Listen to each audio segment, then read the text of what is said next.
The first example problem is very simple, just to find the area between two curves. Very simple because the graphs are given. Now the equations are also mentioned over here. Find the area bounded by the graphs y equals 3 minus x and y equals x squared minus 9. In the coming problems, you won't have this graph, so it is very important for you to know the knowledge of the graphs. Say for example, the degree of x is 1, so this is a linear line. And since it's minus, if it's only x, a function is only having the highest degree of x, then it'll be a straight line, something like this. But since it's minus, it'll go downwards. It'll be like this, downward line. Now, if it's x squared, it's a parabola. It'll either go up when it's positive, it might be thin or anything, that is fine. Not the exact graph, just basic knowledge. Whereas if it's minus x squared, then it'll be like this. So this is the thing. Now, for this problem, the question is given. So it's very simple. The first step would be analyzing the graph. See which graph is above and which function is up above and which is below. And also find the points of intersection. It's at -4 and 3. So this is over here from the graph, you can easily get it, but otherwise how would you solve? The points of intersection between any two things would be by solving them both. That is equating them both. Equate them. When you equate this equation to this equation, you will find wherever it touches. Because you're equating these both, where are they same? Where are these two equations same? At this point where it touches, they both are the same. And over here also they are same. So that is what it means. So anytime points of intersection is by equating. Now rearrange, take this to the other side. You will get x squared plus x and minus 12. This 3 becomes negative. How would you solve it? Use your calculator directly. Mod 5 and 3 and solve. The coefficient before x squared is 1, before x is again 1, and lastly the constant is negative 12. The answer is 3 and minus 4. We have this graph, so we can just double check the answers. Yes, this is the intersection point. Substitute the values in the formula. The formula over here is the upper function, over here it's the pink one, minus the lower function, the blue one. The upper function is given over here 3 minus x. It's a linear. And the lower function is the parabola function. And now the limits are from -4 to 3. All you need to do is simplify this. Look over here. You're multiplying this negative sign inside. So minus x squared becomes minus x squared and 9 becomes positive 9. And then rearrange and write minus x squared minus x plus 3 and plus 9 will be plus 12. Now we know how to integrate this. This is definite integration. We can directly do it in calculator. But since this is the first problem, I'll solve it in detail. But henceforth, after this problem, I will use the calculator to directly solve. You can use the you can use the method to by the formula method or the calculator method. Now here, if you're using the formula, remember when you integrate this, power increases. X cube divided by 3 minus sign remains. Same thing, minus x to the power 1 plus 1 becomes x power 2 divided by 2 plus 12x. The limits are -4 to 3. And now you have to just substitute the limits. So always upper limit minus the lower limit. So what it means is, here instead of x, you have to put everywhere the upper limit. So look over here, minus instead of x, 3 cube divided by 3, minus 3 square by 3, plus 12 into 3. Now the same thing, minus the lower limit. This minus remains, and again remember to add the minus sign inside the bracket because it's -4. -4 the whole cube divided by 3 minus -4 the whole square divided by 2 plus 12 times -4, and put this everything in calculator. You're gonna get this answer. But if you want the direct answer from here, I'll just show it anyways in calculator. All you need to go is, this is the default mode. You can clear your calculator. Press this symbol over here, definite integral symbol. Open the bracket and type this entire equation as it is. Minus alpha x squared minus alpha x plus 12. Close the bracket. It's from minus 4 to 3. And what is the answer? It's 57.166 and so on. So it is 17. So that you can directly solve from here, or you can use the formula. It's up to you. This case, the graph was given, but let's see a problem without the graph.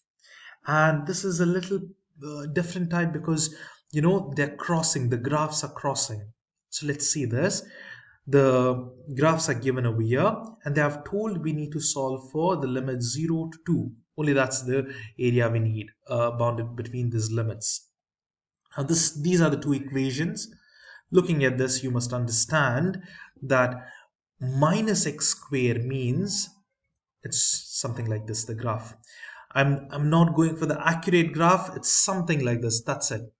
And if it's positive x squared, it's something like this. Now, this point and this point are the intersection point. Let me just show you a graph over here like this. But look over here. What is the problem? You don't need the entire graph. So it's from 0 to 2. This is the graph. Somewhere, over here, and this will also go something like this. So 0 might be this, and this is 2. Okay. So this is the part. So from here, 0 to 2, that's the region which you want. Now, I'm sure it's very hard. Even I would find it hard to understand exactly how to draw this graph and all. You don't need this graph in your exam. You can directly do even without the graph. This is just for your understanding. But the basic thing is very, very important. Which is the upper graph? How would you know that? It's very simple. Just see whatever I drew just now, like this, right? So this would be minus. So always remember, this is going to be the upper graph. Agree? Why? Because we have minus and it goes downwards. But look at the upper function. That's going to be up. And which will be the lower function? This one. But since they have told this cross, eventually the upper function will change. That we will see in a while. So upper function till this particular point where it intersects. Then you can change the other two functions. The lower becomes upper, upper becomes lower. We will see while solving the problem, you'll understand. The step 1 was about the graph. You can do it even without the graph, so don't worry. But the points of intersection is very, very important. So now how do we do it? We just equate these two equations. Equated 2 minus x squared equals x squared. Now what you do is take everything to other side and make it equal to 0 at one side. So you will get, taking this to the other side, will be x squared plus x squared, that is 2x squared. And now when you simplify, it will be, okay, now here you're not using the calculator method, but you can use the calculator method and you'll get the same answer. It's very simple over here, so that's why you're dividing both the sides by 2. You'll get 1 is equal to x squared. So what is the value of x? It's plus or minus 1. But here you're discarding the left minus 1. Why? Look, the limit they want is just from 0 to 2. So which is the point of intersection? It's somewhere at 1. So now when I draw the rough graph, see over here, this one and something like this. I know this, but I don't want the left side point of intersection. This intersection is not required. Why? It's minus 1. And this is 1. So I know now these are the points of intersection. So let me draw a straight line. Let me consider this as 0 and this as 2. Now I can get a better understanding of the graph because I have the points of intersection and I know the limits. Now the upper function over here, this is the upper function initially minus the lower function. But then after one, change it up. This lower function becomes upper and the upper becomes lower. Let's solve one by one again. Now over here only plus 1 is considered. Why? Because it's within the limit. Now the limits needs to be split. Let me tell you what it means. The limit needs to be split because there's the change. See, this upper function does not remain upper all the time. So till over here you have to use the formula once and then again you have to use the formula. I'll repeat. From 0 to 1, integral from 0 to 1, the upper function is the pink one, that is 2 minus x squared. So let me write it over here, see. From 0 to 1, the upper function is 2 minus x squared minus the lower function, that is x squared.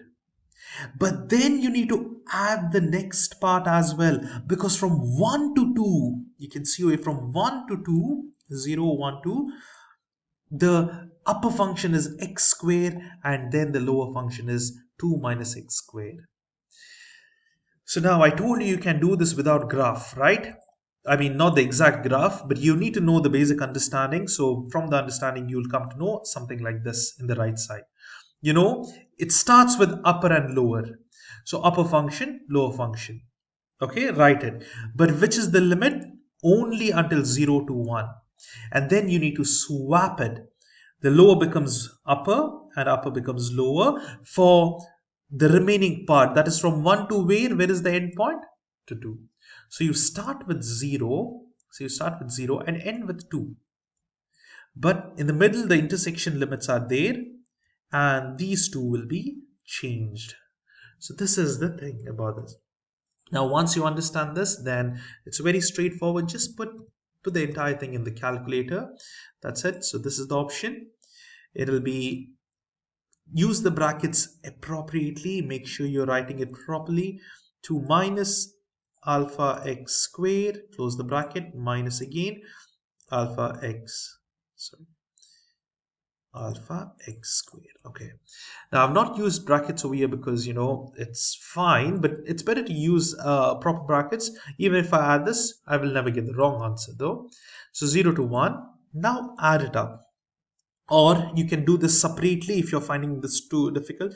Do it separately and then add this separately. It's up to you. I'll just do it all together now. See, now if I just do this, so this is the answer for 4 by 3 over here. Then I need to even do this, but I'll just do all together. Plus definite integral, it's alpha x squared minus, when there are more than one terms, it's best to use the brackets all the time. So close the bracket, sorry, this is the one, and now the limit is from 1 to 2. Be careful with the limits, you have to change the limits. The answer is 4. So the final answer is 4 units. Please have the basic few points to remember in these problems. Please have the basic understanding of the function, how the function is, and then look at always the limits whichever they have given you, and look at the points of intersection. It's only 2 steps, the important steps. Understanding the graph. The understanding of graph is to know which is the upper function and the lower function. Points of intersection is most crucial, and then this. In case over here the limits were not given, then you had to integrate this from -1 to +1. That's it. And which is the upper function? See, like this. Which will be the upper function? This one is the upper and this one is the lower. That's it. It's very simple, like the previous problem which we did in the same video. But this is a special type. They have given a separate limit. So that's why we did this method.